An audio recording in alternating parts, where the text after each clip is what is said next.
And g'day, friends and fans. Welcome to a new with MK Alexander. I'm your host, I'm the author, David Applegate, author of the book, The Boyhood of Cade, book one of the Empire of Elves. The links are in the description below. So please help out the channel. Check it out after the show. I've got Alexander's links there in the description. Now, today's guest is MK Alexander, the author of 23 books in many genres. His latest book, Younger Dryas, is due out soon. Welcome to the channel, Alexander. Please introduce yourself to the audience. Thank you for having me, David. It's a pleasure to be here. Um, it's hard to introduce myself, I suppose. I've written a lot of books, and I can't say I write popular fiction because my books are somewhat complicated, nuanced, subtle, and you got to be pretty smart to read them. I generally stay in the genres of mystery and science fiction, though I will admit to having one romantic comedy about a genie, and that book is very funny. It's sort of a cross between I Dream of Genie, which is an old television show here in the United States, and The Monkey's Paw by W. Jacobs. So it's about wishes that go wrong. Uh, True to the old tales. I remember I Dream of Genie. It was syndicated a couple of times when I was a kid. Then it that's it. disappeared off the air when Dallas came on, and I didn't particularly like that show. So, but I mean, yeah, Hagman. I thought Hagman was a wonderful comedian as a comedian, but as a general actor, no, he was a wonderful comedian. But I Dream of Well, Genie is about wishes that go wrong. But that's the tale, isn't it? Be careful of what you wish for.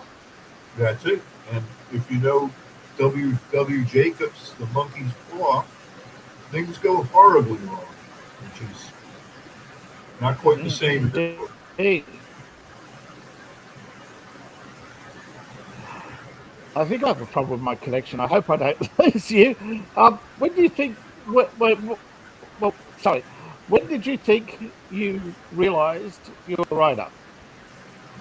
I'm not sure I have realized that. or I think, and you just woke up one day and went, "Oh wow, I could do this." Oh wow, I'm pretty smart. Oh, this is pretty good stuff. yeah, it sort of does happen that way. I guess it started in college um, pretty early on, but of course I got sidetracked. I was a musician. I was in a lot of different bands. I had a career as a graphic designer. Had a couple of kids, and I didn't really get back to it for about 20 years, I think. And then I started in earnest, I don't know, maybe 15 years ago. And I do about a novel a year. It's a bit more than that's a bit more than I think. It's taken more than a year just to write my last one, and it took 2 years before that, and the first one took like 4 years. Okay, well, I've been there, but I'm granted the luxury of being able to do this full time. So I chip away every single day. Well, I chip away too, but I'm lucky to get a chapter a month at the moment. um, I enjoy How it. does it? But It's a much. everybody's different. Everybody's different, you know. Say again? I said everybody's different. At the moment, you know, I've spoken to a dozen writers who've only produced a handful of works. I think you're only the second big volume work that I've interviewed. I am prolific, if nothing Do you else. actually have any? Yeah, yeah, that's what I was looking for. First prolific writer, really. I can't say Well, I'm. the other I one can't had say. a few bodies. Yeah, not recently. I can't say I've Sorry. gotten written. Yeah, recently. Tell us more about your recent book. Okay.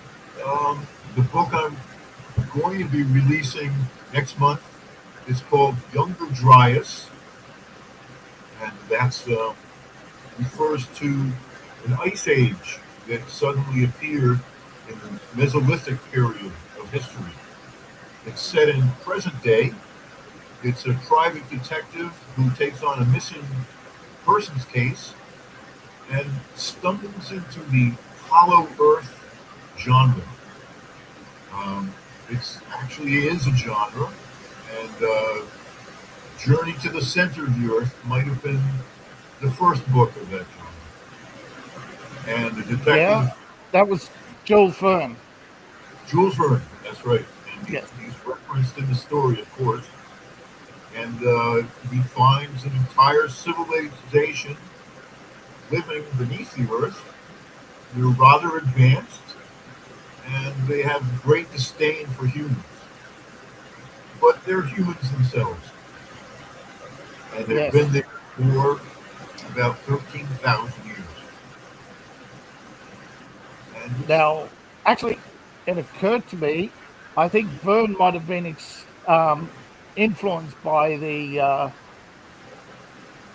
Dante, or even further back, the story of Hades, because those involve journeys to the deepest parts under Earth. But I don't know if it actually propositioned a hollow Earth like Verne did. I don't.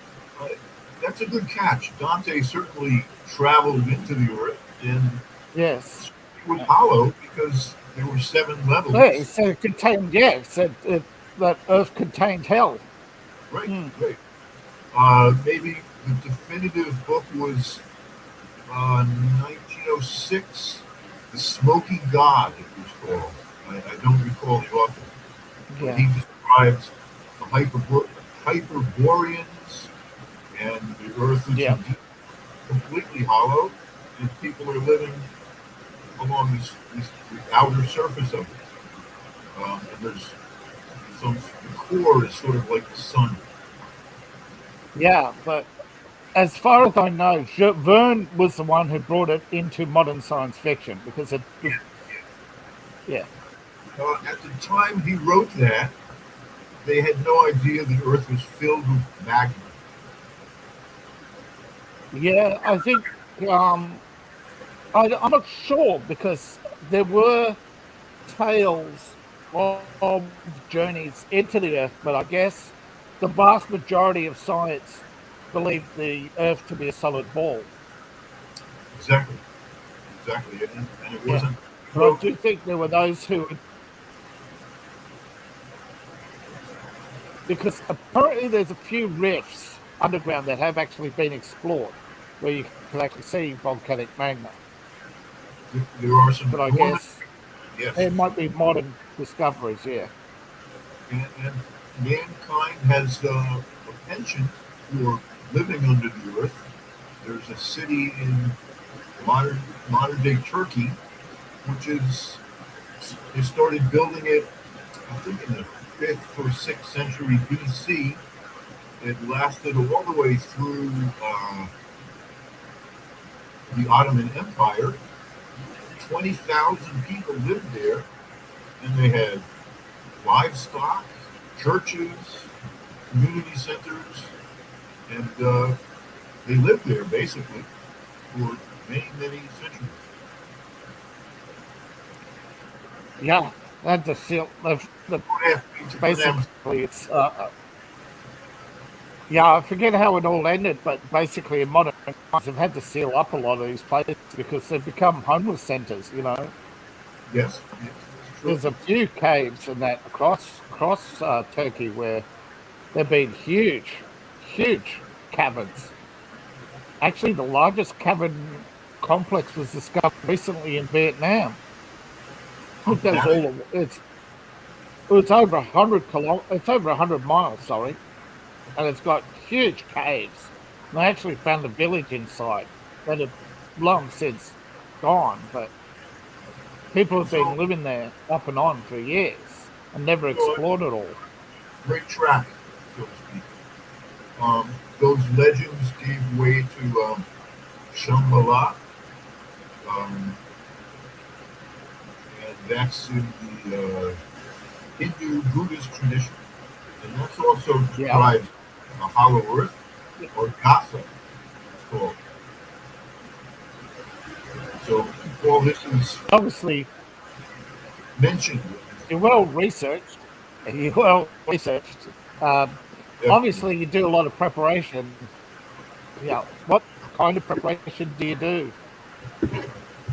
Oh, okay. Let's see. I got to go to that.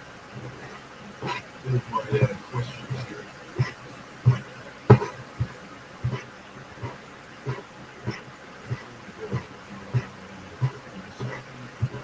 Research, yes. I do a lot of research for all my books. Excuse me. It's an integral part of my process, and it leads you down a rabbit hole, and gets you thinking, gets you exploring, makes you ask questions, and you end up with all kinds of plot twists and new ideas as you go through the process. Especially if you're writing about history and science. History is a little more difficult. Science, when you're writing science fiction, I like to get the science as close as I can to being accurate. So, I guess I go to Wikipedia a lot. That's a great place to start. The perfect place to start. If you have to go deeper, you have the Gutenberg project, and you can look at old books in their original form. They're just scanned in, but it's very, very time consuming to go down that road. Uh, for places I can't travel to on Earth, I rely on Google Maps. And the Street View feature, where you can walk down the street. I guess some people might Yeah, think, I like the fact that you get Street View. right, Gives you a I use real that. perspective. I use that very often, and I might spend a whole day walking from one town to another just to get a feel for things. I think Going back to Wikipedia, going back to Wikipedia, Wikipedia, well, you got Wikipedia, all the citations. A lot right? of the time, you can get the news articles. They'll give you the history of the area. Yeah, No, Wikipedia is my go-to site for research for sure. but And definitely, um, I find it pretty accurate, uh, especially for science and history. yeah, there They doesn't don't seem to have, be. Yeah, I, I myself, I think Hyperion. It's the land of the north winds that is featured in Norse, Greek, and various other mythologies. It comes under many names in many cultures. Some placed it above the Arctic. Basically, it was an island where the Arctic now sits. right, and that's from the Greeks, Yeah, Hyperborean. yeah, and it's There is, generally believed there was two land shifts, and it is quite possible that Greenland shifted. that's very possible. In Jules Verne's story, they descended to the center of the Earth through a cave in Iceland, if Yeah, you remember the story. yeah, and they did find there's cave systems in France that go very deep, and now they know why people don't come back because every so often sulfur trioxide and hydrogen's released, and when those two combine, there's no oxygen. Right, right. Uh, So in this latest book, the city is enormous, however. It's 50 miles in diameter. So there's a lot of people there, and they that would basically be, live under a giant dome. yeah, There's a simulated sun, a stars, wild animals, city, sea. So it's quite an extraordinary place. Would be marvelous to just go through your mind, just putting all that together, wouldn't it? Just imagine myself. I love world building. It's phenomenal. The stuff you can come up with. It's my favorite book, Obviously, right? sorry, yeah, Excuse me. Um, my last series that I completed was a 5-book series, and it's called The Seven Sisters, and it's basically 19th century sailors in outer space. They sort of oh, talk about pirates, I would say. I'm trying to get to that. Space 1899. I'm not sure if it was a book or a game. Just reminds me of something I heard a while back. It sounds very interesting indeed. It has a steampunk. Sorry, yeah, I thought my computer froze. It has a I hope steampunk uh, feel to having it. connection issues. Okay. You still look good. Can you hear me still? Hope I haven't lost the connection. I still Uh, hear you. you still hear me? Fine. I do. I'm just my computer briefly froze, but it came back before it lost the connection. But it took a while to zero back in. The you think by now, like the internet, been around long enough, I think they would have got this right by now. How's the weather where you are? But oh, beautiful at the moment, but it's coming on to winter, so it's very crisp at the moment. That's good. But I was thinking, I heard about something. I know there was a game, and it was, but I think I'm trying to think of the book. It was set in Victorian era. It was Verne-like, but not Verne, where a group of Victorians traveled to the moon, on a sailboat. Space 1899 or something, I think Oh, it sure. was. To the Yeah, steampunk. Was another version. Okay. beginning, yeah, I think beginning of steampunk. I believe they shot in a giant cannon Yeah, uh, to the moon. But, yeah, but the G forces would kill you. yes. Something that Byrd They, couldn't understand. This book is it's about the sailors in the engineering room who live below decks and they yeah, have no idea what's going on in the outside world. And they live on this enormous ship, the largest ship ever built, and it's a bit like Gormenghast. Have you ever heard of that book? sounds familiar. Just can't quite place it. It's a That's about a, airship, isn't it? that's about a giant castle. It's, Oh, giant castle. yeah, it's enormous. So that's the inspiration of this. This is a giant ship, which is, miles and miles long. And the main character, Ensign Milo York, is down below decks in the engine room. The ship is attacked. They lose communication with the bridge, and he has to travel up 15 decks to notify the captain. And along the way, he meets extraordinarily odd characters on each deck, and finally gets to the bridge. Long story short, and spoiler alert here, he realizes he's on a spaceship and not a seagoing ship. So that was I had so much fun writing this, and it's in a 19th century narrative voice. It's not really modern English. So that's the first book in a 5-book series. Uh, they follow Milo Rook's exploits, and we come upon these strange worlds. Humankind has colonized about 7 planets, set about 1,000 years in the future, and they're two very inventive persons. So I always try to come up with something new. In this case, the propulsion system is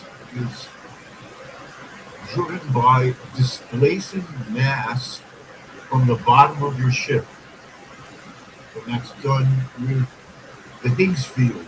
So basically, you're taking the Higgs particle, which makes mass. Yeah. You're throwing it from the back of the ship. Your ship becomes extraordinarily light and fragile, and that allows you to travel at near light speed. So at near light speed, there's a lot of time dilation going on, and Correct.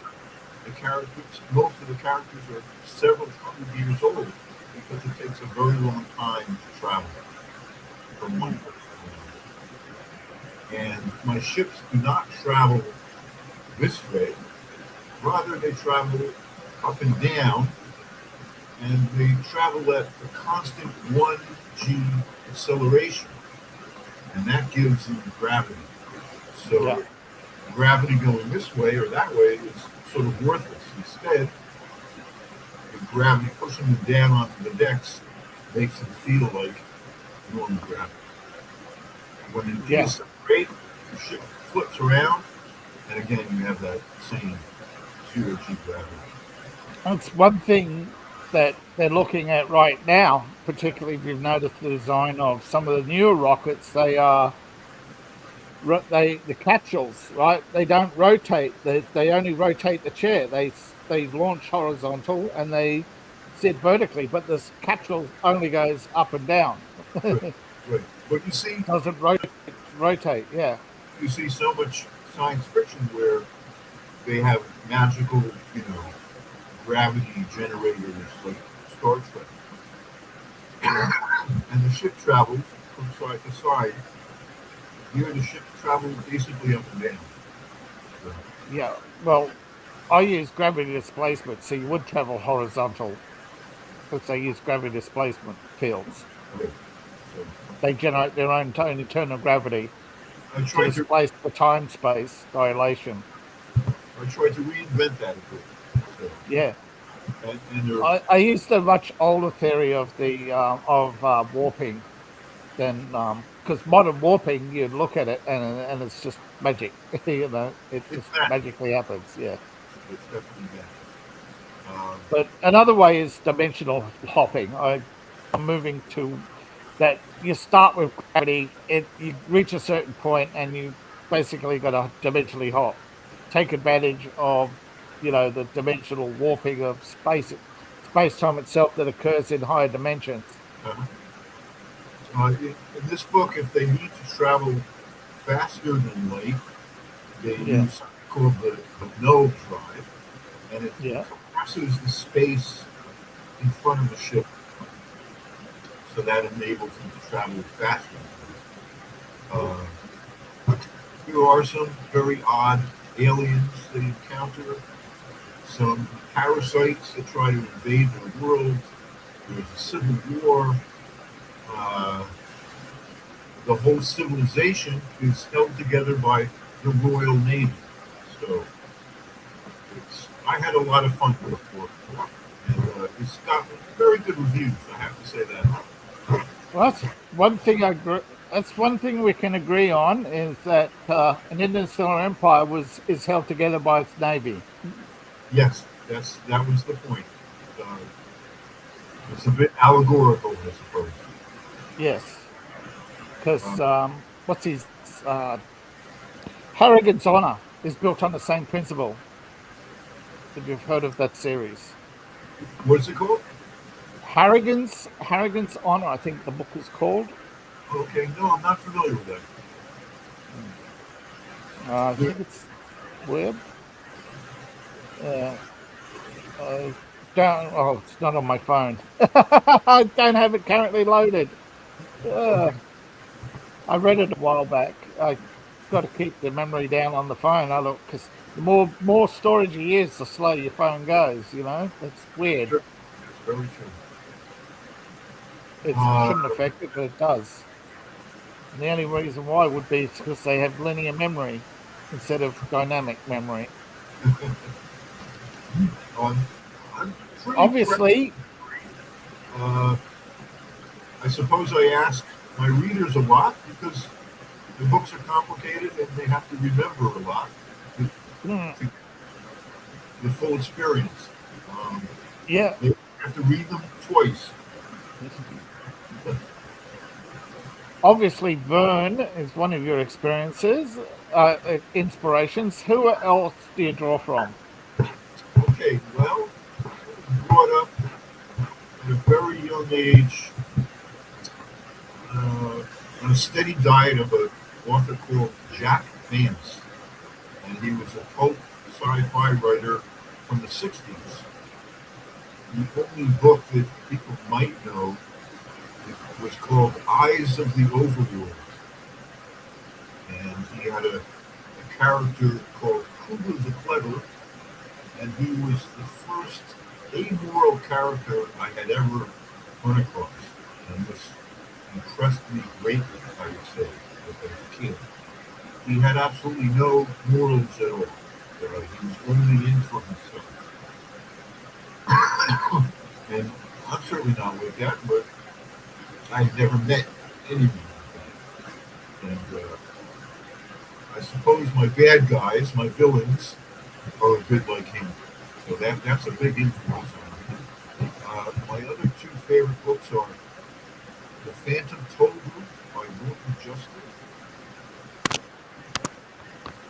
Does that ring a bell to anybody? No. The Phantom Toll Booth, really? Okay. Basically a kid's story, but, you know, it's great for adults. Uh, and it's about this little kid who goes through a pretend toll booth into a completely new world. And extraordinary world. It's a very, very funny book. I highly recommend it. And I think the third most influential book would be The Master and Margarita by a Soviet author, and I stress Soviet, Russian, Mikhail Bukharov. And that's magical realism, I would call it. Again, also very funny, and all my books contain a lot of humor. I strive for that. I'm mostly influenced and mostly read for a long time manga from Japan, but I grew up with, actually grew up with my grandmother. She was into Agatha Christie. I read all the James Bond novels. She had the James Bond collection, which then was only like 15 books, and I think six were written by Ian Fleming. The others were written by, the various screenwriters. And Heidelman, Okay. A Stranger in a Strange Land, and Sure. Starship Troopers. I've read that many times, both He, of them. he's an incredible, incredible author. And Agatha Christie was absolutely amazing. And of Uh, course, The Hobbit, Lord of the Rings, right. I Robot, Arthur C. Clarke. Eisner. But yeah, Asimov, so prolific. So the proper I Robot, like story after story, the full collection from the 60s through to the 80s, I think it was. Okay. Which And uh, his laws of robotics are yes, relevant to today and the yeah. rise of artificial intelligence. Same with his predictions on robotics undermining society in subtle ways, from the destruction of relationships to the corporate overlords using AI to out manipulate and out think the governments of the day. Right. You know, you have to be careful with AI though, because if you look at it now, it's really just brute force processing. There's Yeah, absolutely. nothing intelligent about it. No, a Russian recently published a paper on AI. I just can't remember his name at the moment, but he said all we're doing is taking 1,000 algorithms and running them much like a Turing machine, Right, and the answers are compared to each other, and it just spits out something. right. It's processing speed and Yes, brute force. but it's brute forcing. You have 1,000 algorithms processing the same information, and the most common answer of the different processes is the answer the machine gives. Just think how when you Google search something, how quickly that response comes. That's Because they're predetermined. great, but it gives the illusion of intelligence Yeah, rather than actual intelligence.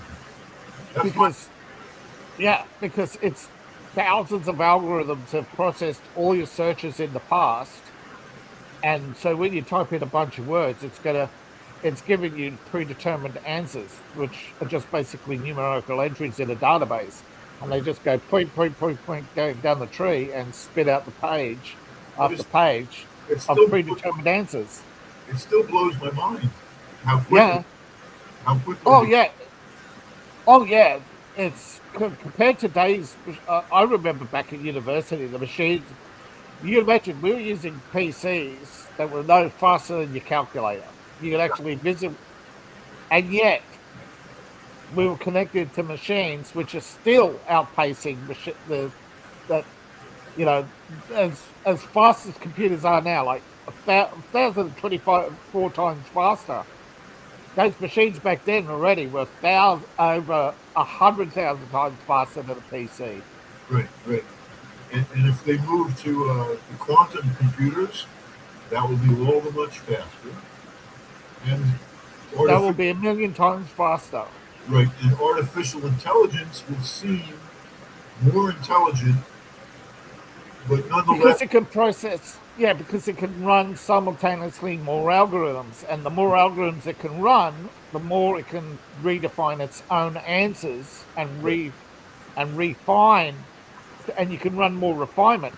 And eventually its predetermined answers will start to generate, and it will actually redefine its past answers until it reaches a point of internal consensus, to the point where any question you ask it is predetermined. It knows the answer.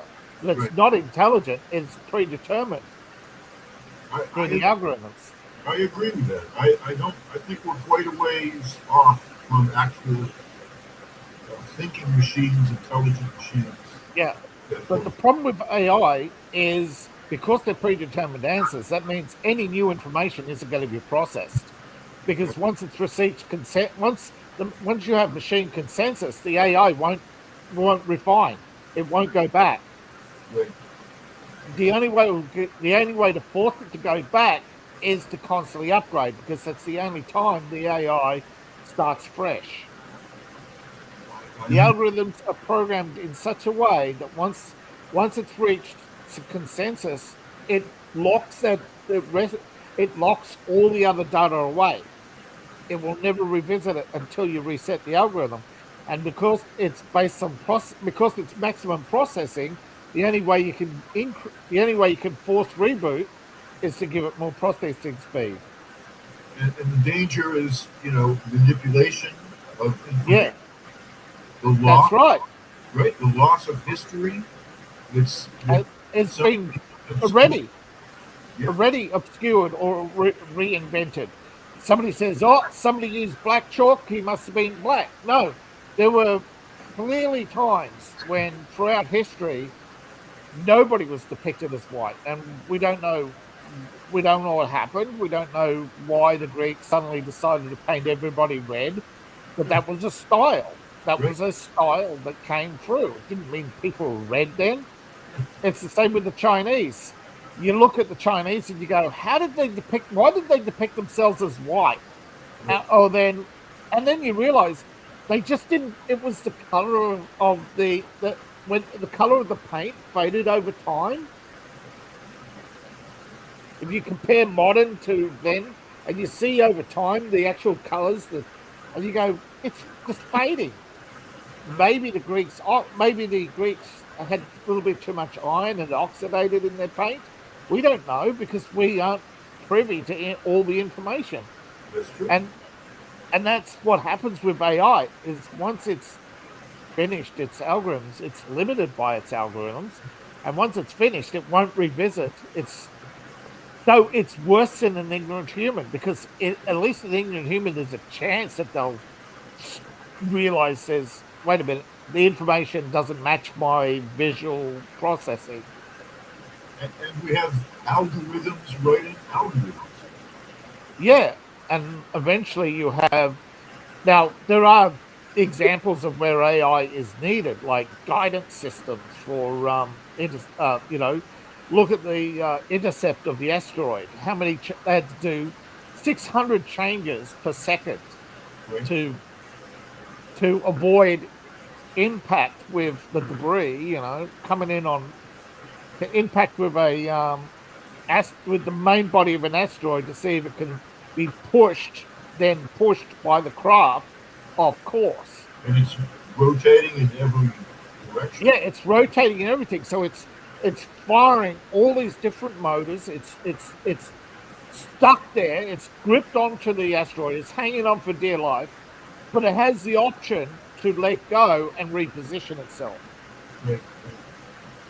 So I totally agree. It's you couldn't do that with a human pilot. great. It's essential for modern technological life. Air traffic control, for example, I think it's benefited from. Missile interception. Is that an enemy? Is that one of ours or theirs? Boom, you're gone. You got no time to process it. Right. That's a very good point. Very good point. There's so many applications for it that you have. Editing. There are applications now, right? 40 applications which are going to put politicians, lawyers, judges, doctors, editors, anybody whose job it is to process but not create. Okay. I was a reporter for many years, so I know that world. Yeah. So anybody, even reporters, they have to research and take and collect the facts, which a machine can't do. But once you correlate that information, that's where we get to the second tier, reporters and writers. Once you create the first draft, the AI can take over and finish it before you can. Okay, so does AI have a place in politics? Well, they don't create, therefore they can be replaced. It's those who can't create. 40% of jobs don't involve any form of creation, they're gone. Their first tier jobs are gone. Second tier jobs that involve creation, but not final product, like with writing, as you know, an editor usually creates the final draft, or, even if you're an editor, you're still if you're not in the creation process anymore, you're in the error correction process. And then the error correction and the fact checking can be done faster and more accurate by AI. But already there are entire books written by AI. But they only take what already exists. They do. They're basically plagiarizers. And they cobble together a story by looking through vast databases. But taking vast databases of writing prompts that haven't been published. And then they find a common story, like from Shakespeare or Greek tragedies, or usually Shakespeare, or somebody who's dead. They take a dead book, right? And they take this writing prompt and they change the character. They're programmed to do this. They're programmed to rewrite, to identify the common factors to eliminate, the common tropes to use to modernize, and the common names to use that are most recognizable, and a database of catchphrases, and you have your book. And as an author, us both, we're already competing with them on Amazon, which Yeah, is a scary but thought. it's bad enough. But it's bad enough we're competing against the people who have basically every time they write a book, they get $1 million in free advertising from the establishment. Right, right. Okay, well, my book, Now, it doesn't matter what side of politics you're on. There are people the moment they publish a book, they're every news station is talking to them. You know, and they're not very good. most of them, most of the. Well, I forget who said it, but they said the most popular authors are the most mediocre. I agree. I wholeheartedly agree to that. And they didn't say it's politics. They didn't like they're very good at manipulation. They're very good at making they're very charming, they're very quaint, they're well spoken and very polite, and they know the right politics and they have all the right friends, but the stories themselves are mediocre and the lowest common denominator, the most simplistic language, and the most basic of stories. I, And the problem is, smart people can't lower themselves to that standard. well, as a writer, I guess you have a choice. You can write for a large audience, try to be popular, but it's not very satisfying, at least to me, to No, do a story that's been done 100 times. but the problem is, and this is what it is some of these books are written by committee, Right. and even though another reason the reason why these mediocre authors are popular again, they have all the right friends. I That's won't true. say names, but there was a particular author whose book came out, and the next day they announced it sold 1 million copies, and over the next couple of weeks they re-announced it sold 1 million copies, and it turned out that she wasn't a homeless woman who lived in a car for 3 years. She lived in a London flat, just divorced her multi-million-dollar husband, took the money from the divorce settlement, and hired a bunch of ghostwriters. Okay, and then And and and then they reinvented her multiple times since. And this is what happens: people forget, old interviews get scrubbed. We're now living in the age where information is only now. and people are like sheep. Yes, You know, gold they goldfish. back onto something and off they go. Yeah, and they said they'll all take any genre, but let's just take fantasy. They said initially one of the reasons why J.K. Rowling took off was because she got kids reading again. That's not true. Kids read all the time. They read all the time. They read more than us. My kids But do. the older My, kids do. I have But two kids, and yeah, I read to them every night, and they yeah. love to read. But the people who latched onto her books, the recent study showed less than a third have read a book since. Wow. She did, and they're now saying that it's a dead franchise, and I'm because the people have so latched on to the character and the idea of themselves as the character. And remember, they were told every step of the way how to interpret Harry Potter. There were news article after news article. As soon as the book came out, there were entire scripted articles describing all the set or everything for a book that just came out, and the movie matched the book. Right. It's just and compete it, and to think AI is now doing what she did in less than a month. Right. Right. And talk about It writing took, by committee. yeah, it took 4 years to get the first book, and 1 year since every book after that.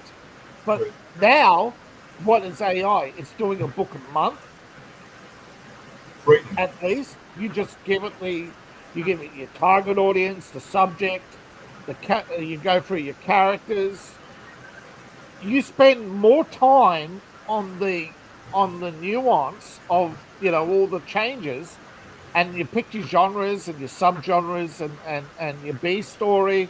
You do no writing. It's just all the variables. And when you get and boom, it'll find from a library of thousands of unpublished manuscripts the blank to fill in. Right. Honestly, I'm beginning to despair. Yeah, You asked but me. it's the You asked me but why I am a writer. Maybe I'm not a writer anymore. no, but I tell people, you know, like, it's up. Only you can stop dystopia, right? Only you, right? Because if you keep supporting the stuff you very complain about, Right. I don't. uh, I don't. no, but I never come across anybody who's actually said to me that they have absolutely amazingly adored this book. They've read this book over and over again. Most writers I come across, once they finish with a book, they may go back to Lord of the Rings or come some of the others, but they don't stop at that book, right? They don't go, oh, I'm not going to read another fantasy novel again because once I've done the Lord of the Rings, there's nothing better. No, it's so haven't met the kind of people that they're talking about who buy a book, you know, maybe once or twice in their life, and that's all they've ever read. Yeah. But what I have come across is worse than AI, and that's the ignorant reader. Now, the ignorant reader doesn't buy the book, they buy the clip notes. Or watch the movie. No, I'm not even the movie. I'm talking, they do that with movies too. Clip notes. There are apps that give you the 15-second rundown of any movie and book so that you can sound like you've read it. Oh, I feel deep despair now. It's worse than AI because they're not even buying the book. Well, I pretty much exclusively read indie writers at this point in my life, and I they, think that's why I haven't crossed across the sheet so much anymore, because I'm in the indie circle. right, I'm not in the mainstream. yeah, myself included, and some of them are absolutely marvelous, and some of them are utter garbage. Most of the writers I've met have read more books than me. I feel behind. I feel so behind sometimes. I do a lot of review exchange on Amazon, and I'll Yeah, buy a person's book, and hopefully they'll buy mine. But yeah, I I don't have expectations. I don't force anyone or make some kind of deal or something like that. It's just something that yeah, evolves organically. And I've met yeah. a lot of wonderful writers, specifically on Twitter. So I spend at least an hour a day on Twitter. I try to spend more. I try to spend about an hour a day, and it sometimes ends up being much more than that. I think that's where half my problem is. The other half is I have a I suppose it's a mental disease or mental. It's an anxiety condition, but it manifests itself in many ways. And one of them is I without stimulation, I slow down. Like, so I might be writing away, and I'm thinking I'm doing light speed writing, and I'll look up and it's hours gone on a couple of paragraphs. Okay, that's I'm not a bad thing. My sense of time and proportion, yeah, my sense of time and timing is off. My language skills are terrible. You know, I'm having to always double check and recheck, rewrite, and having to reorganize paragraphs and read and reread. The Well, average manuscript is a thousand lines with 1,000 errors. I hear you. Um, I think I did my first book on a typewriter a long time ago. Oh. I I was like second year high school when we got our first computers, and before that, so we only had to type once. We only had the typewriters for one semester in English class, writing our essays on typewriter, and the teacher gave up on us, I think, because they were so glad to see computers. My first one was a Commodore 64. I had a VIC 20. I had a VIC 20, and then we couldn't afford a VIC 64, and we got a Genesis Okay. Sega, and because most of the time all we did was play games anyway. Um, and later I got a PC, and I again got stuck into games and got caught. I spent a long time, long time on Doom. I, and that game should have back then already taught me the main fundamental thing. That the vast majority of people just want simple things that give them easy, comfortable, answers. But I just can't do that level of writing. In I what we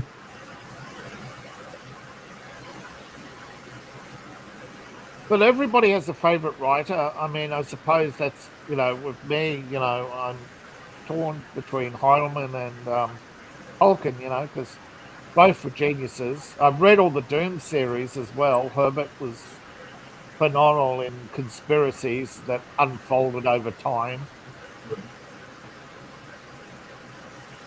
What about yourself? Have you read any of those?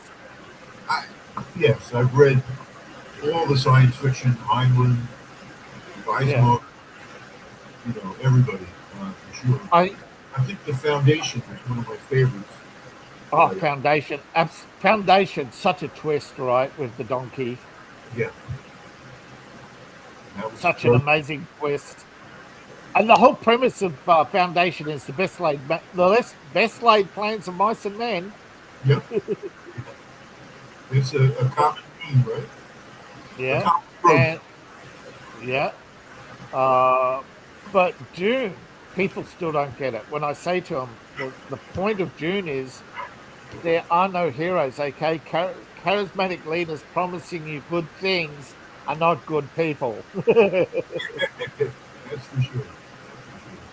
uh, but here's the twist: the the guy the guy who gets it is the only way to teach people is to hurt them over and over until they stop repeating the same fundamentals that keeps them coming back to dictators. Oh, please, Daddy Emperor, protect us. No, no, no. Stab, stab, stab. Kill, loot, loot. And basically taught people to no government bad, no government for me. That's the whole message of Dune is don't trust government ever, ever, ever, ever, ever. We were hardwired in that sense from very early on to Think respect, of the hero tropes, yeah. Respect the respect authority. leaders, chieftains. It goes back to tribalism, I think.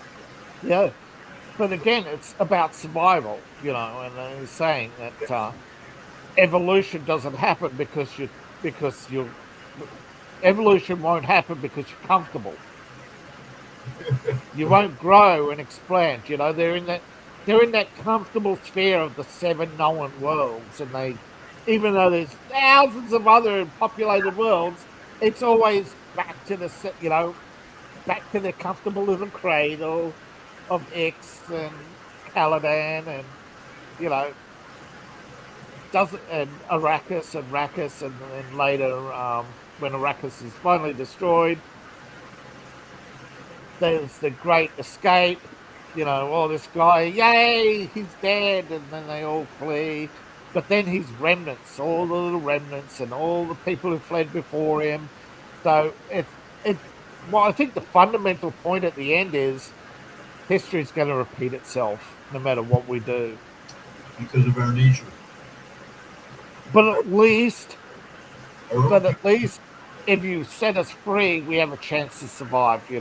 I think Heidelman was definitely onto something. I mean, not Herbert was onto something too. We can't stay on this rock. That's true. But That's if we find another rock, we can't stay on it either. and we'll repeat our mistakes on the other rock. Yeah, we gotta set people free. If you don't like this, if I don't like you, and we have a fight, I get on my ship and leave. I don't come back. Yeah. Or if you have a ship and you get leave, you don't come back. We'll never see each other again. And you'll find another rock. I'll find another rock. Everybody will just keep finding more and more rocks until you just have space nomads who basically learn to get along by not. If you want to get along, you have to get along. You can't enforce your ideas on anybody. Yeah. I agree with that for sure. Uh, That's I think. I have a I quick think. I have a quick Yeah. quote for you. Um, Yes. Humans have teleological instincts, medieval institutions, and godlike technology. I think that sums up the human race quite nicely at present. I think somebody who really understood humanity was Hitchhiker's Guide to the Galaxy. Douglas Adams, Douglas Adams. a great fan, and I have this book here. Yeah. This So book, long and thanks for the fish. he, Then this, this book owes quite a bit yeah, to Douglas Adams. It's a comedic sci-fi. yeah. But it's just the tragedy and the comedy at the same time. Just pure genius.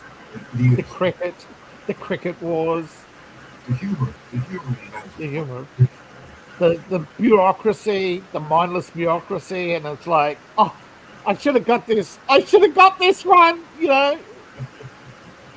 Ford is the sheep, and when you finally figure out that Ford is the sheep, that it's actually that's the problem. Arthur's led by a sheep, and well, who's leading Ford? Well, it's the Hitchhiker's Guide, isn't it? He's absolute faith, and he doesn't understand that the Hitchhiker's Guide, Wikipedia, is the tool of the establishment. He predicted Wikipedia, for Christ's sake. Yeah, How mind blowing is that? yeah, yeah. Makes sense. Um, Wikipedia is fairly independent, though, as far as I can determine, except No, for well, I no, but what I mean is from the political side, not from the scientific side. Although the politics is bleeding into the scientific side, but in the general history and science, they're pretty very good. But in some areas, they have a lot of bias. But I totally agree. If you stray from science or history, yeah, it's not a reliable place to go. yeah, but that's amazingly, however, exactly what Adams predicted, right? If you look at the entries for the different entries, you go, wow, scientifically they're accurate, but politically, oh, mostly harmless, like, don't look over here, like, The don't Galactic, worry about it, yeah, the Galactic Handbook. yeah. Well,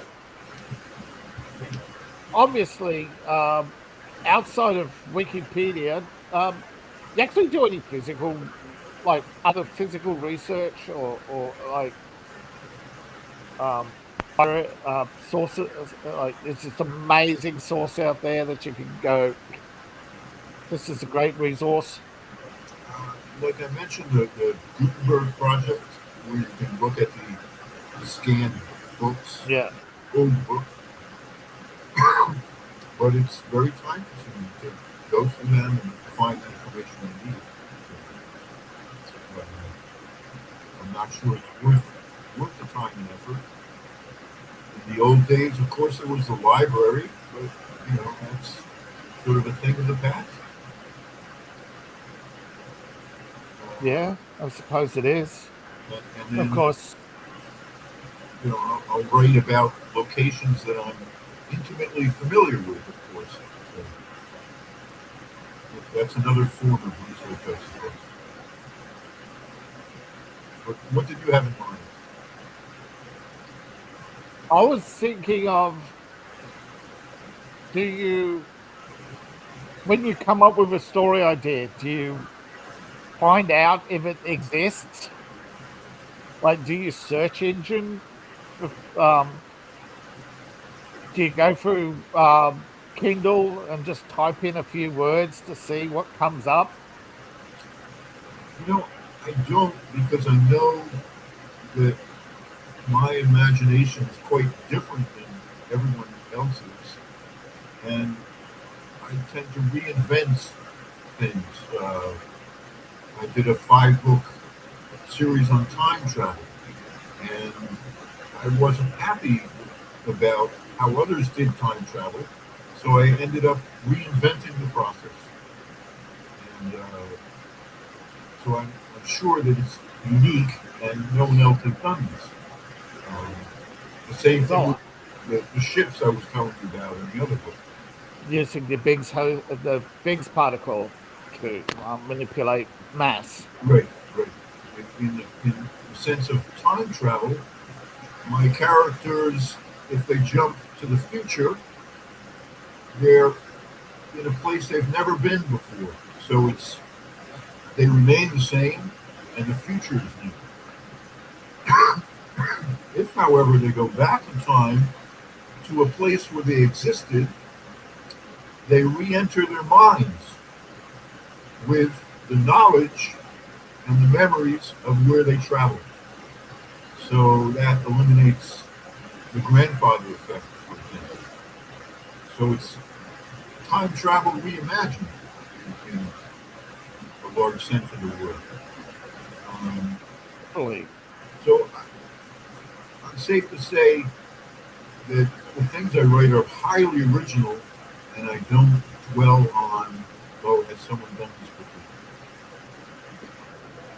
That's I try not to, but I try to ground as much as I can into known folklore rather than established fantasy, because a lot of established fantasy reinvented folklore many times over. Myself, the concept of the flower elves, they were actually considered a real people by the Chinese up until about the 18th, 19th century. you mean Um, the Homo florensis? yeah, the the concept of elves or Homo superialis is throughout history and throughout every culture. Right. Is that the superior human has always existed. And you mean the little people that live on the island?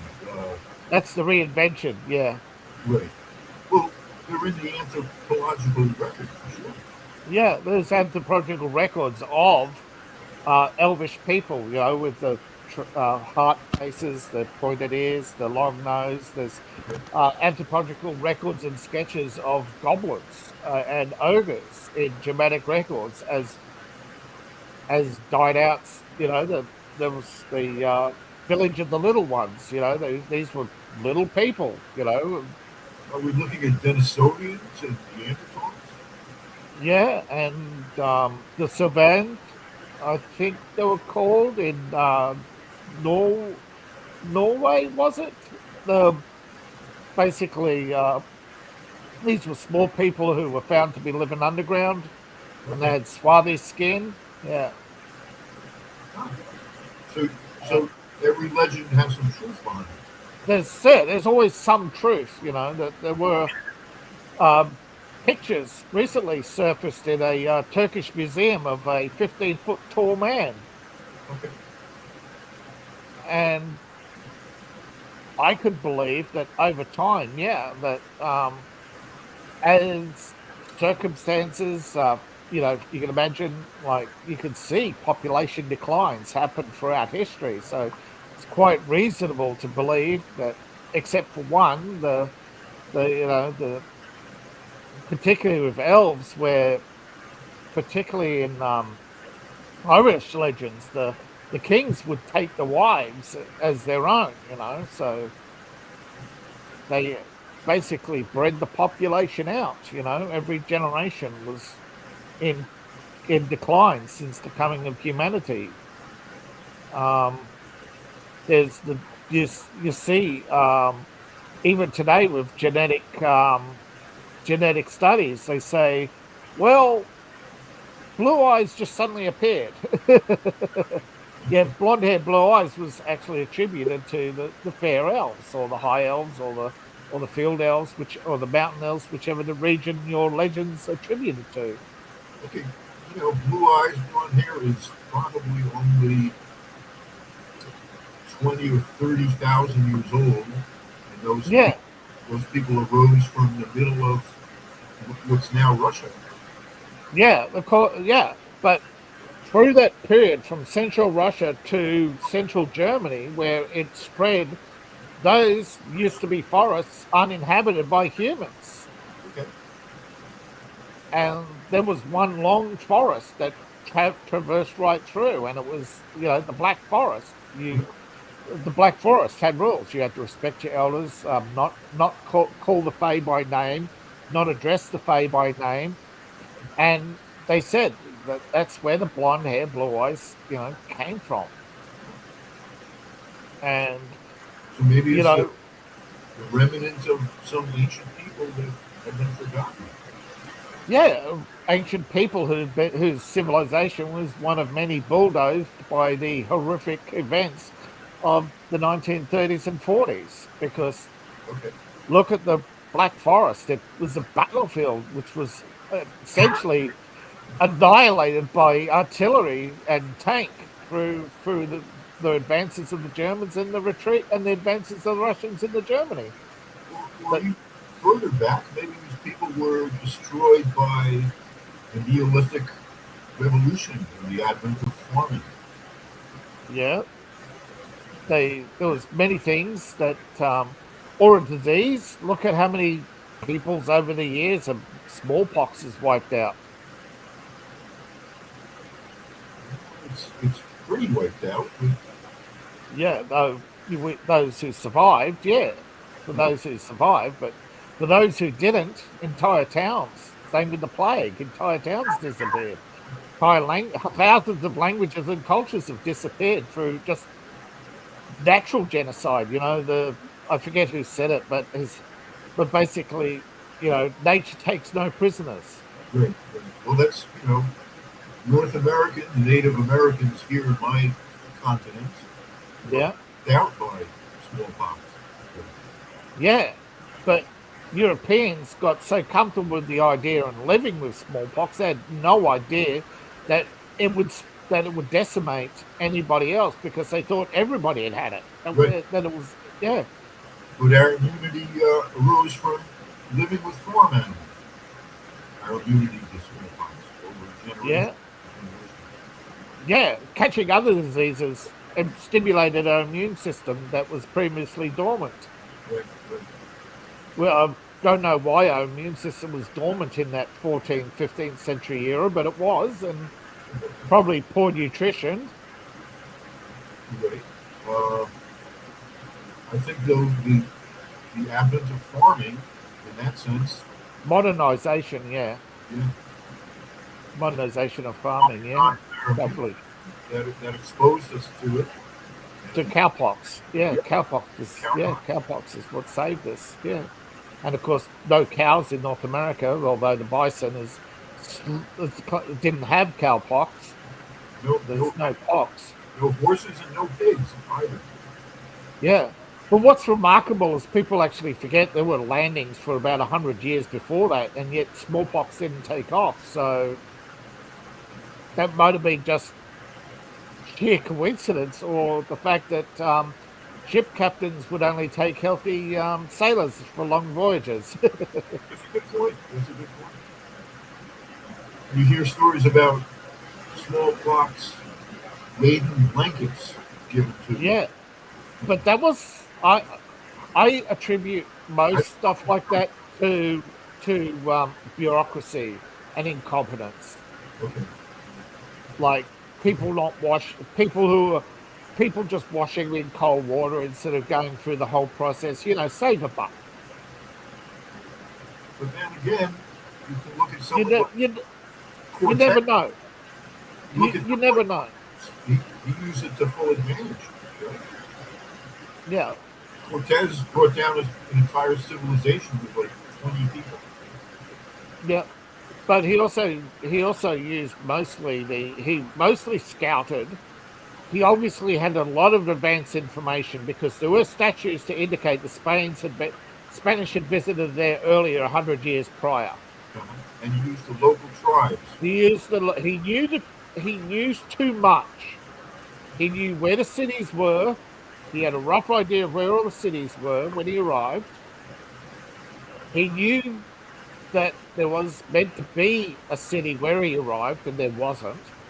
And he found the people remnants at war with their neighbors, and he had enough information on their legends to insert himself and offer his protection, and as elevating himself as not so much as a god but as a representative. Right? And that was enough to convince them. So again, how did they get over the language barrier in days when it used to take years? That's a good And point. it's there are things that people don't add up, like the fact that when James, when William Penn and James arrived in North America, they they were greeted by a Native American who spoke fluent English, and he had been on a Portuguese ship for 10 years before that. So there are gaps in our history and stuff that have been left out. And again, I attribute a lot of this to rather incompetence and malice. People, every history book, every time, every generation, when they do a history book, they've got to add pages. So at hoc, they have to take pages out Well, because kids aren't going to go 2 books, 3 books, 4 books, 5 books to history. history books reflect modern times more than the actual history. Yeah, and that's another problem too. Yeah, you're not going to tell a bunch of you're not going to tell a bunch of people in the 14th century that there were better times in the 12th century. That's true. When it comes to writing, and I know this myself, a lot of writers always look to those who are established for advice. What advice would you give to a new writer? I would say write every single day, even if it's just a tiny bit. If you just get in the habit of writing every day, it's going to be a tremendous help for you. If you wait for the muse, you might be waiting a long time. But if you Yeah, write every day, it becomes a habit. And you can have good days, bad days. You can be productive, you can be less productive. But you're a writer because you're writing every day. I did a video recently on writing tips, and I found that writing's actually good cognitive therapy for overcoming fear. Oh, I totally agree with that. I started writing every day by keeping a dream journal. I'm fortunate enough to remember my dreams, and I'm going on year 15 now. So every morning with my coffee, I write down the dreams I had in the previous night. And that helps me get moving in the morning. Yeah, Other things I would say, trust your own voice. It's unique. Be proud of it. Be prepared to rewrite. You're going to do a lot of rewriting. Never give up. And nowadays, with the advent of the democratization of publishing, you have to become your own marketer and promoter. And expect to spend some time on that. So that would be my advice for you guys. I have two sons in their 20s, late 20s, and both are aspiring writers. So I was a good dad. Or a bad dad, depending on how you think of it. Yeah, I know. I know the cliche joke. You ruined your life. How did you ruin your life? Well, I was good at English at school, and they said you could become a great writer. It takes some discipline. It takes, certainly effort, time and effort, and imagination. That's about it. Oh, absolutely. If again, like I said, it's a misfortune of modern society that mediocrity is at the top because could you imagine some of the great works? You look back at the controversy around Herbert and his comments. If we allowed politics to decide who was a great writer back then, half the books today wouldn't be written. I mean, I agree. Case in point would be The Adventures of Huckleberry Finn, which is oh, absolutely, it's a absolutely. partially politically incorrect, but it is a work of art. It's a brilliant But book. that's the point. If you don't have a benchmark, if you modernize everything, you don't have a benchmark. You And don't know if you don't know what bad is, and you try to always promote good, you don't have good stories.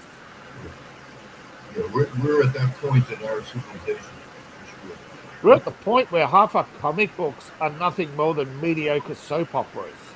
Yeah, and They television have no action, and television too. and movies. Right? They rehash the same things over and over again.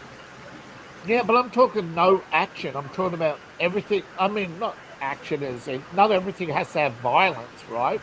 But there's literally zero conflict between any character whatsoever. Oh, I swear. And you don't even have a bad guy. You just have somebody saying, "Oh, we got to." It's like if you remember Captain Planet. If you remember just the one big long lecture episodes they used to have. That's most comic books these days. And yet they're the most, and they're not even the.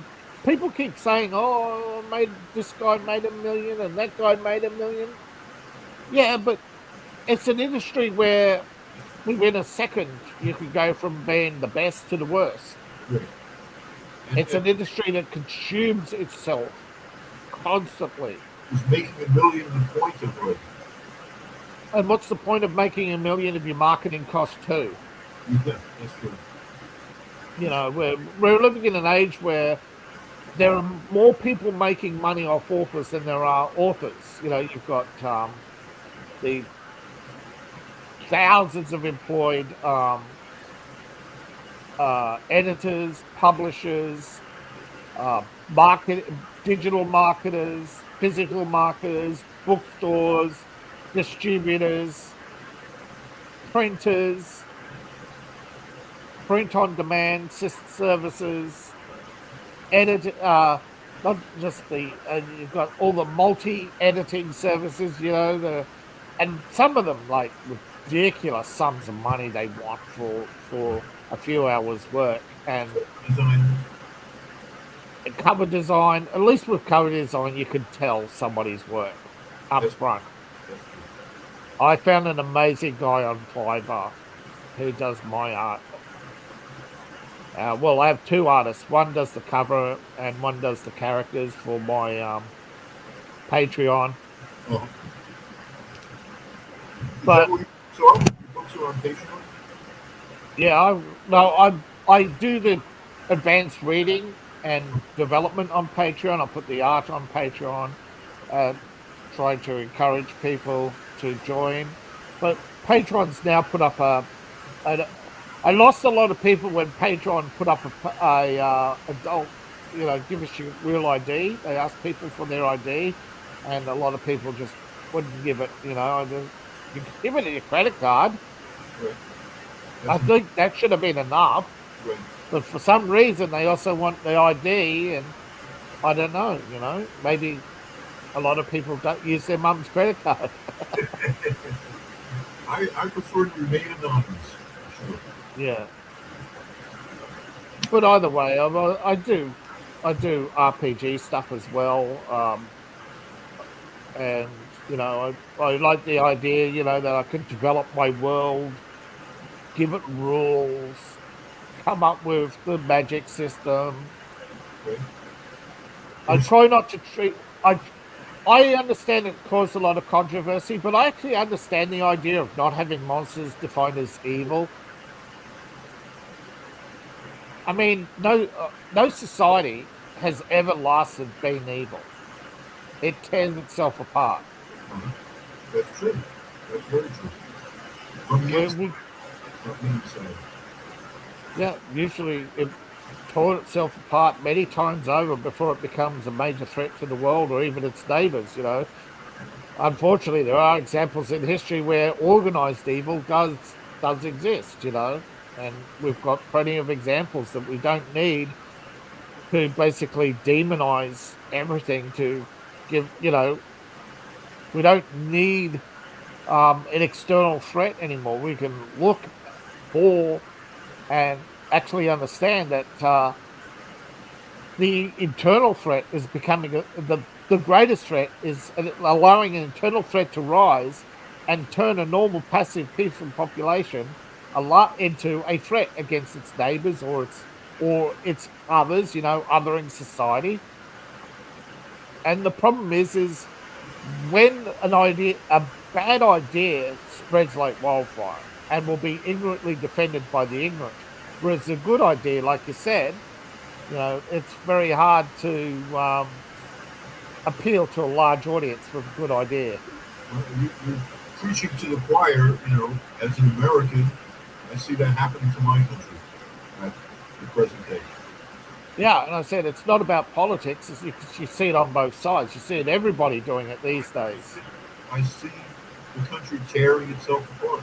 Oh yeah, and I see people who are trying to defend it by and defend it as free speech, but authoritarianism is not.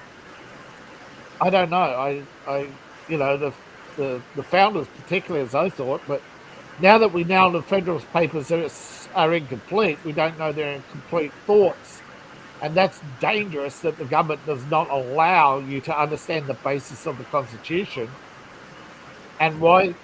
See, there's implied and written Constitution, and the implied Constitution was the state wouldn't mandate Christianity, but the state would be guided by Christianity.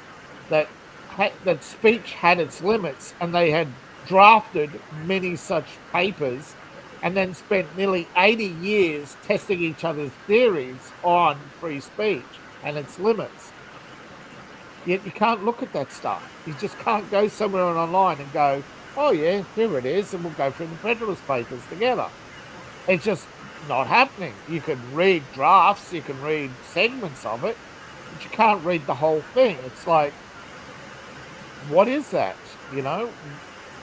Because I was trying to put together a constitution for a nation, an imaginary nation, do as part of world building. How do you make a constitution? And I thought, well, the American Constitution was well put together and lasted.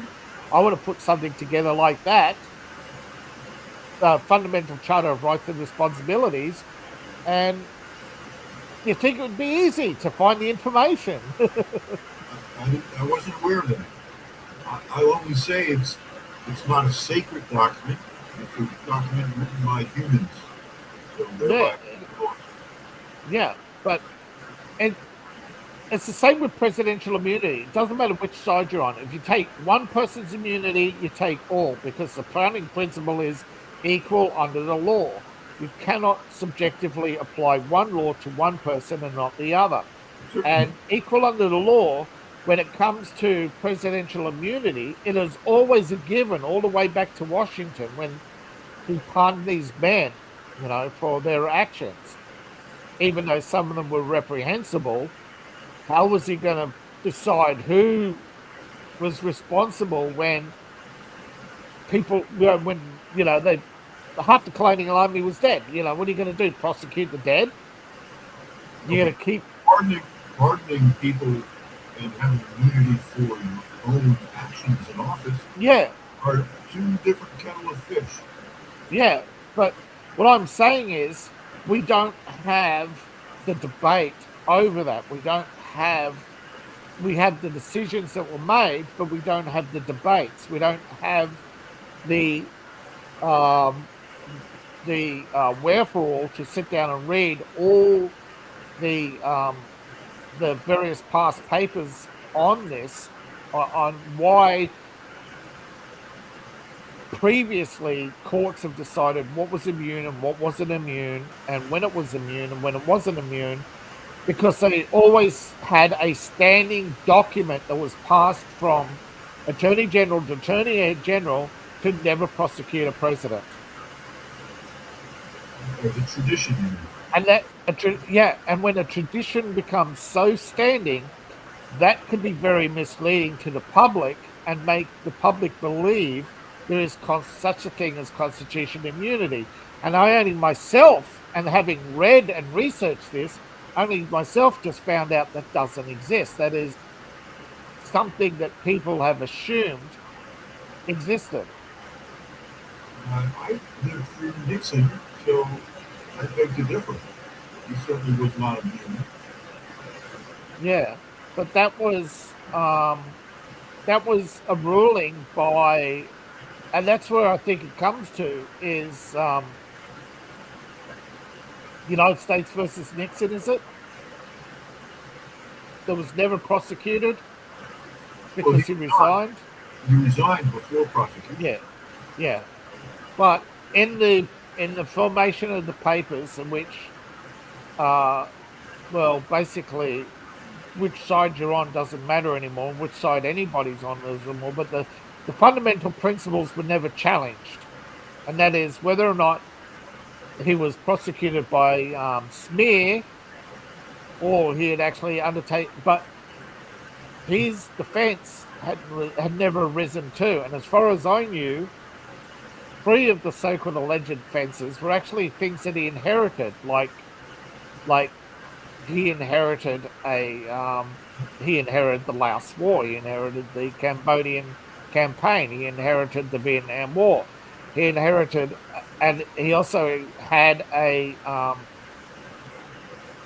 secretary who was so used to doing things behind Nixon's back in Nixon's name that Nixon had not seen how disastrous that was going to be because he never assumed that one day his secretary would do something bad in his name. But again, it was never tested whether or not he had actually done half the things he alleged, and he still, there's debate whether or not he ordered the break-in, when we know now from multiple sources that it was a common thing back then to break into each other's offices to find out what each other's cliff notes were, and that Nixon broke into the Nixon's assistant broke into the office in revenge for finding out that Bobby had been wiretapping them.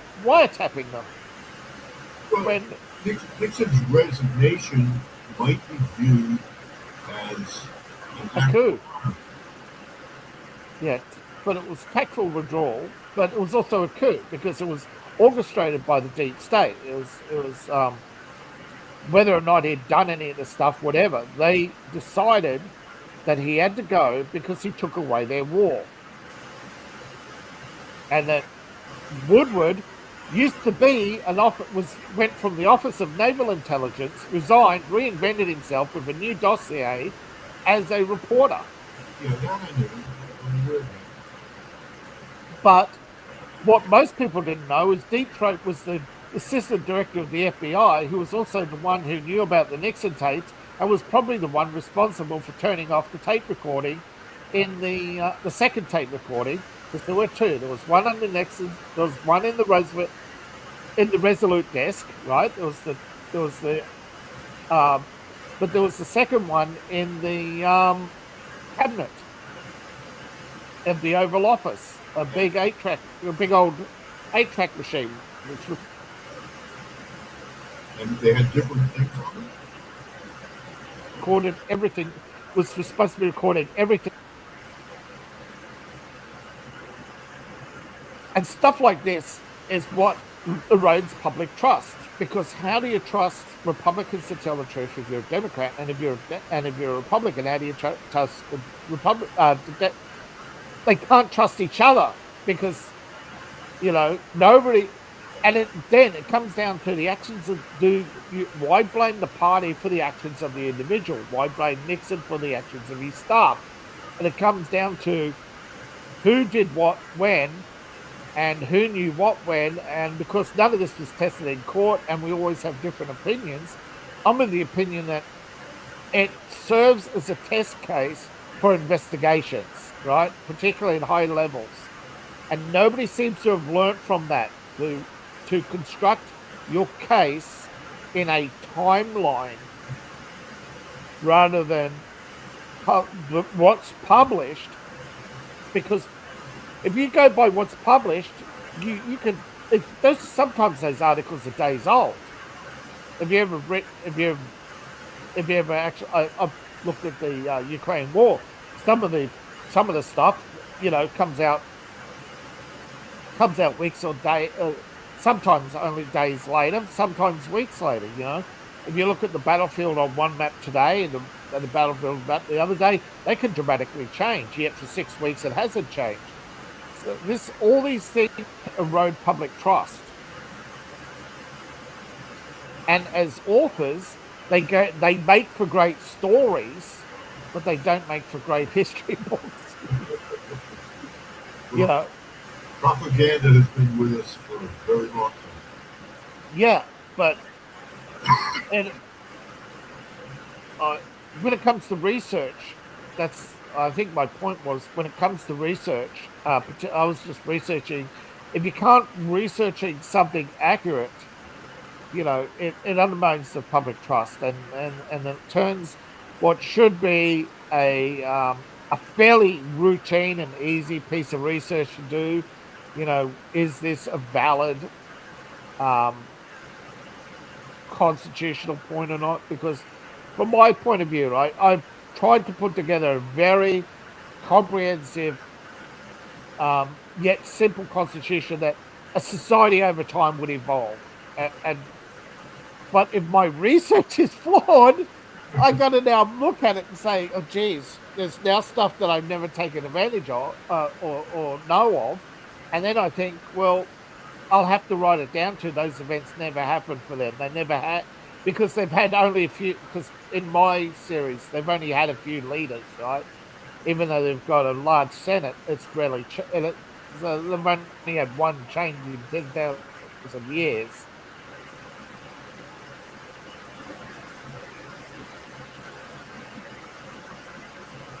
Actually, I use that distrust of the public for them to hide their own past, because they've been around for a long time. They've got to, there's no government that hasn't got their hands dirty, to stay in power. Definitely. I mean, sadly, very few people are paying attention. I don't think there is a government that isn't without corruption or without sin. I'm looking at, I forget the name of the tribe. They were in South America. They had like 500 years of peace. And you think, oh, that sounds great. Yeah, but the reason why they had peace is because every time they suspected somebody of a wrongdoing, they just beat them to death with stones, So, there's the price of peace sometimes, and the price of freedom. The price of freedom is a dangerous population, where the price of peace is a depressed population,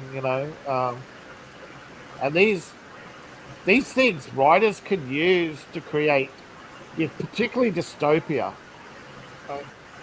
I read one novel about the Second American Civil War, and it basically it took the premise of distrust in the government to the extreme, where you basically had extremists who you had extremists cannibals, you had androids, yeah, a machine army basically, and you had um, the people who wanted to revert back to the days of Davy Crockett, but they didn't use that level of technology, obviously, because they realized they wouldn't have lasted long on the battlefield.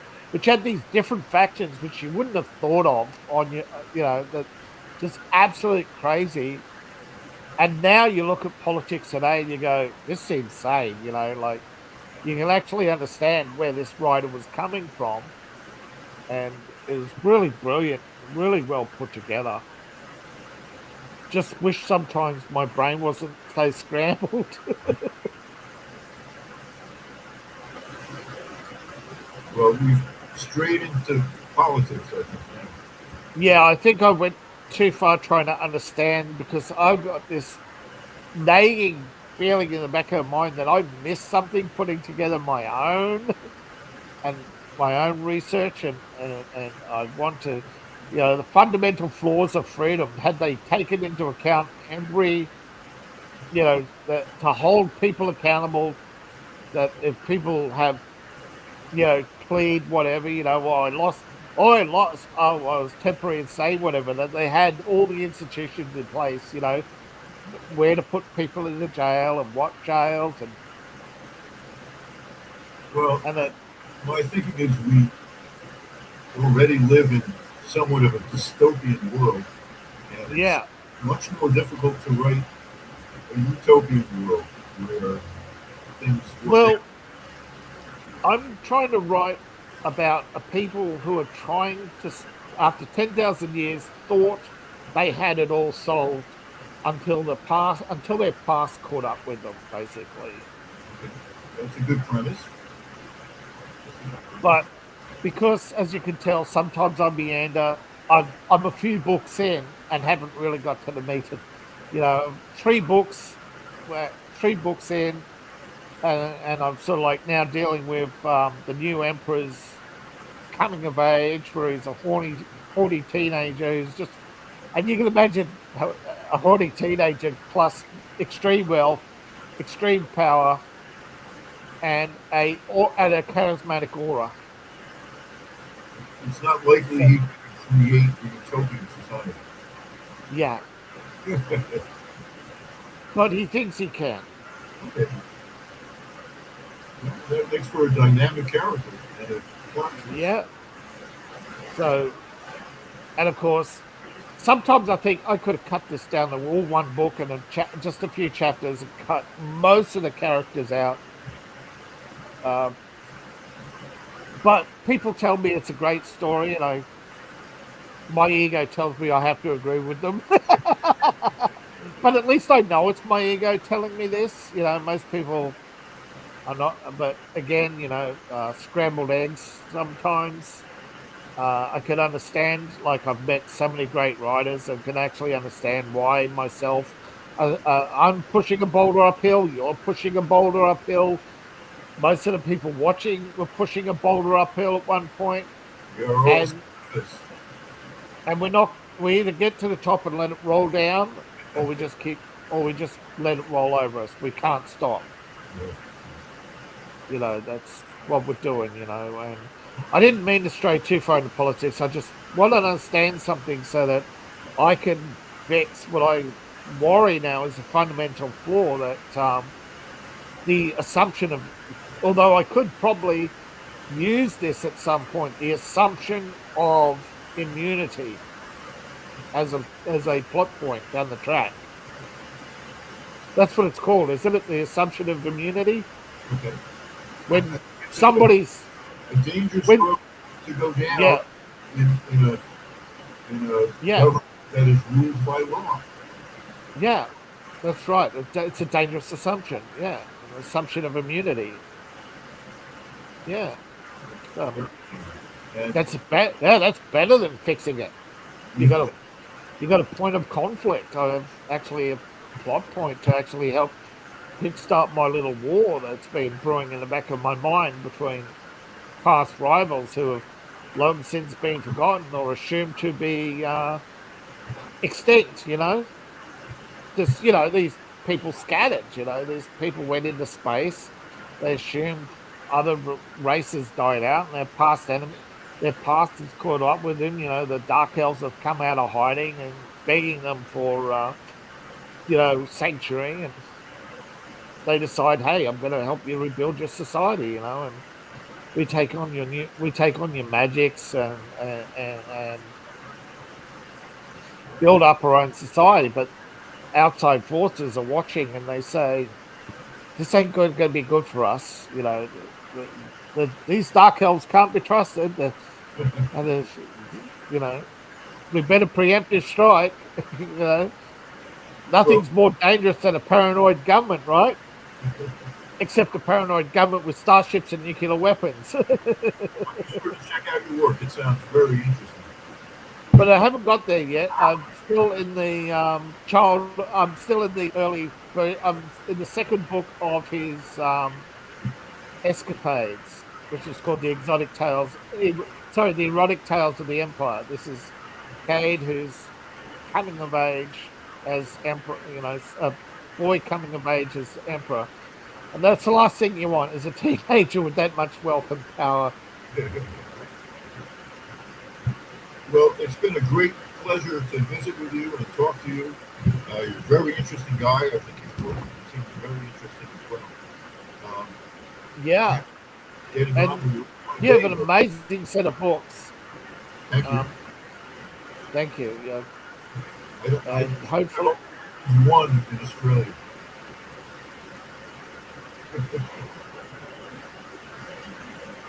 last final word, sales pitch for your new book. Say again? How about final words, a sales pitch for your last book for the 60 or so people I'm watching over on X? Let's see.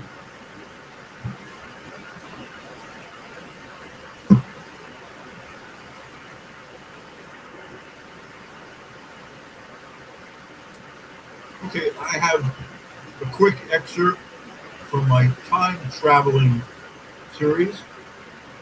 And it's the only time I come close to Australia. So I think that's relevant.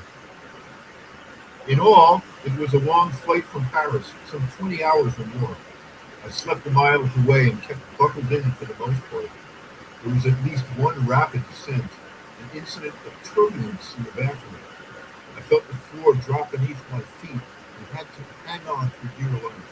Perhaps worse was a group of middle-aged Aussies who got duty-free drunk and insisted that all the passengers should join together and sing old Bee Gees songs.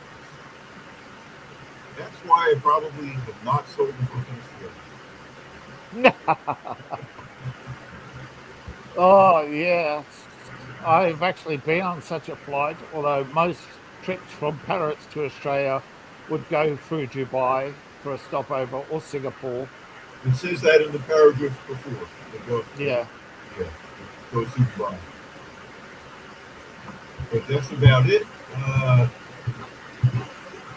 Thank you, everybody. Thank you, everybody. Wait, what do I do for fun? Oh, I love sorry. Yes, what you do when you're not writing. Right. I love to hike. I've done a fair bit of the Appalachian Trail. Yeah. Backwards hiking, everything on your back. You go for days. In my younger days, I was an ultimate frisbee player. You know what that is? Yes. Frisbee football. A fantastic sport. I miss those days. Now that I'm older, I play frisbee golf. That's a very fun thing to do. Very static, yeah. Very static. That's about it for me. But it was a real pleasure to be on your show. It's a pleasure speaking with you. I learned a lot from you. Thank you. same. I actually, here I was here thinking I had twisted my own creation and created a huge flaw. But now I see talking here that I can use that flaw as a plot point going forth from that is assumed immunity. Never throw away an idea. Brilliant. It could be Yeah, useful. It could be useful. yeah. I try not to, I want to around the character as much as possible, but at the same time, with spoiler alert, he's genetically engineered and demonically possessed.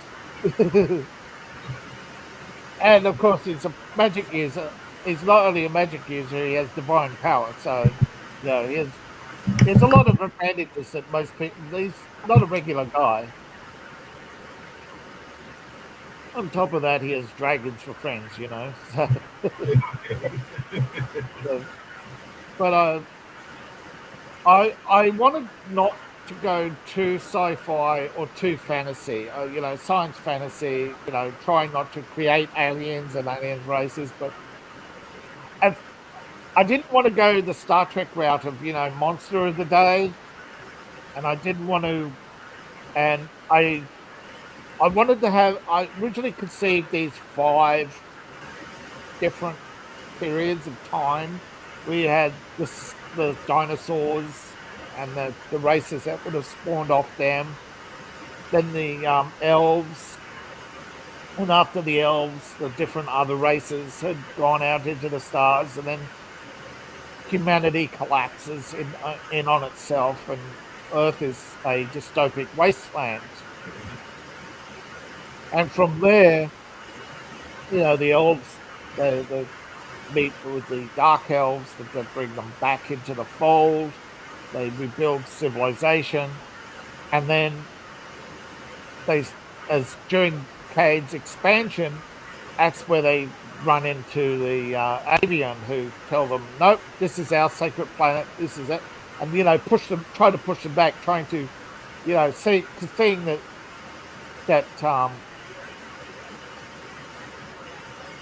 they believe the elves have become a threat, and they don't know what to do because they don't.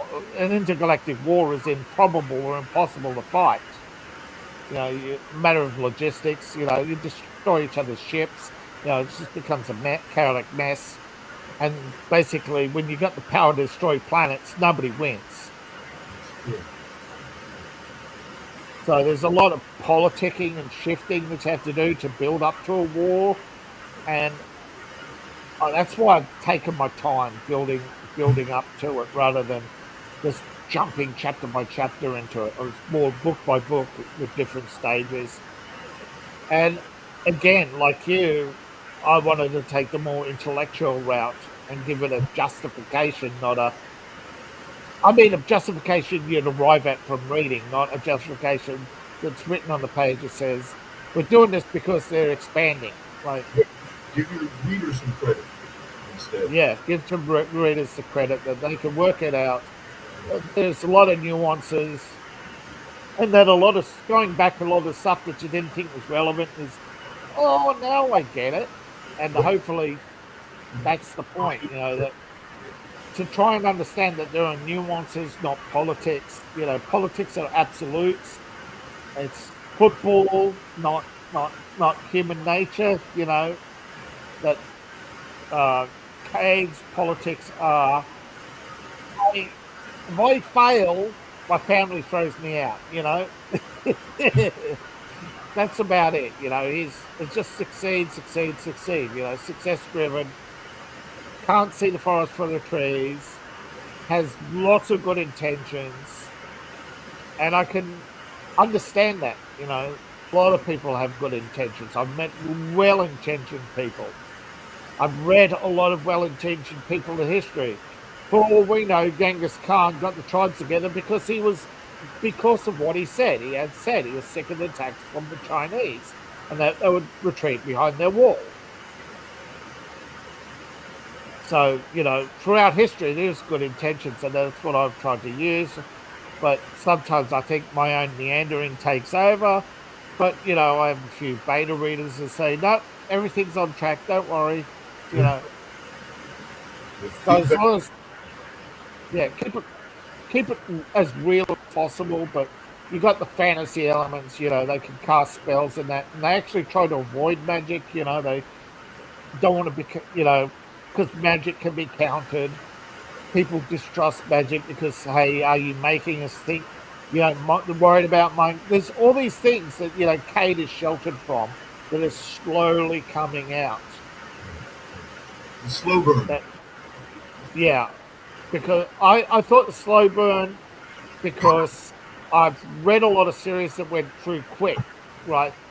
And there are only so many stories to tell. So if I miss a story and I'm down the track and have to rely on something in the past, and if I haven't written it, it makes, oh geez, do I do a flashback now? Or I have to do a whole sidetrack. People are gonna people are gonna say, oh, but you didn't bring this up in, back in book 3, you didn't bring it up. And that's, I'm trying to I understand setting up has to be done. Good.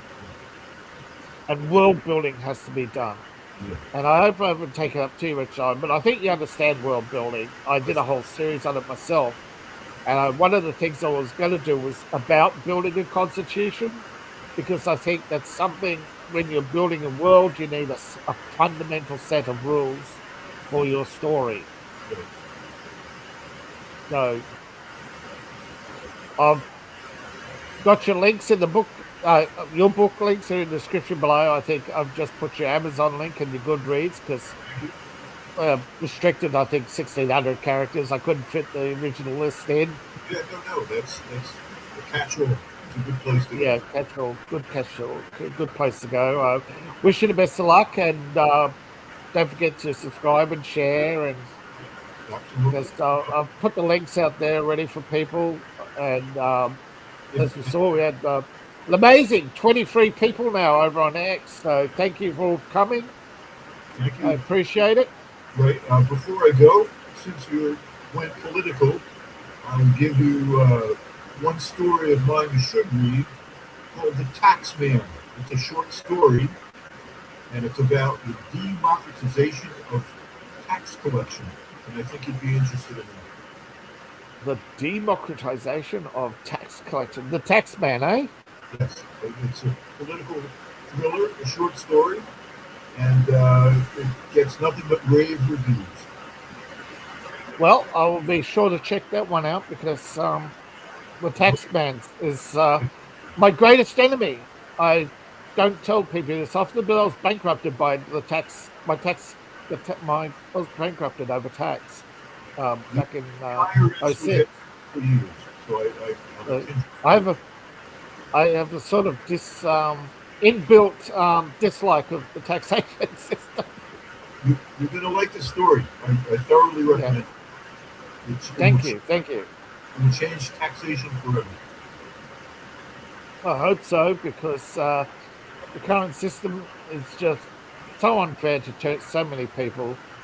And until you sit in tax court and go through it with people, you just don't understand that politics doesn't exist at government level. It doesn't. Everybody's equally their target. David, it was a real pleasure. And, Real pleasure. And we'll be in touch, I'm sure. Thank you. Thank you, everybody, for coming. Thank you for watching. Please like, share, and subscribe. Please support the channel. Links in the description below. Thank you, and good night. Good night. Or good morning. Good morning.